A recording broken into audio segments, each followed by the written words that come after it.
फटे कपड़ों में एक गरीब नंगे पांव भारतीय गांव का लड़का सूर्योदय के समय धूल भरे खेतों में दौड़ रहा है। उसकी आंखें दृढ़ संकल्प से भरी हैं। मजदूरी करते, ईंटें ढोते या चाय की दुकान पर मदद करते एक युवा लड़के के चेहरे पर पसीना लेकिन आंखों में उम्मीद। लड़का रात में स्ट्रीट लाइट के नीचे जमीन पर बैठकर फटी हुई नोटबुक पकड़े हुए पढ़ाई कर रहा लड़का भोर के समय गांव की पगडंडी पर दौड़ रहा है, हाथों में अस्थायी वजन लेकर सेना के रंगरूट की तरह अभ्यास कर रहा है। गांव वाले उस लड़के पर हंसते हैं या उसका मजाक उड़ाते हैं, उंगलियां दिखाते हैं, जबकि वह अपनी एकाग्र निगाहों से चुपचाप चलता रहता है। लड़का भारतीय सेना के जवानों के पोस्टर को प्रशंसा भरी निगाहों से देख रहा है, उसके सामने सलामी दे रहा है। लड़का खुशी के आंसू रो रहा है। उसके हाथ में भारतीय सेना में चयन का पत्र है, उसके भावुक परिवार से घिरा हुआ है।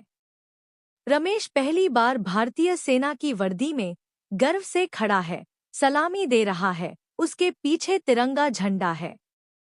ड्यूटी पर जाने से पहले रमेश अपनी मां को गले लगा रहा है।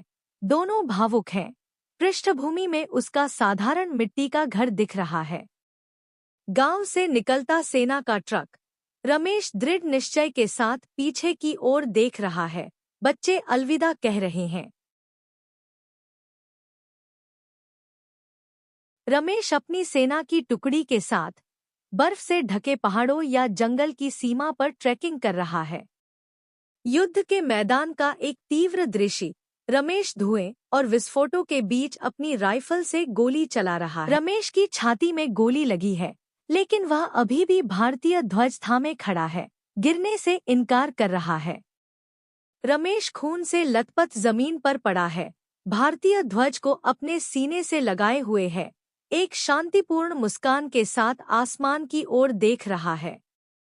सैनिक रमेश के पार्थिव शरीर को तिरंगे से ढंककर सलामी दे रहे हैं, एक गंभीर सैन्य श्रद्धांजलि के रूप में। गांव में रमेश का अंतिम संस्कार, उसका पार्थिव शरीर भारतीय ध्वज में लिपटा हुआ, ग्रामीण विलाप कर रहे हैं।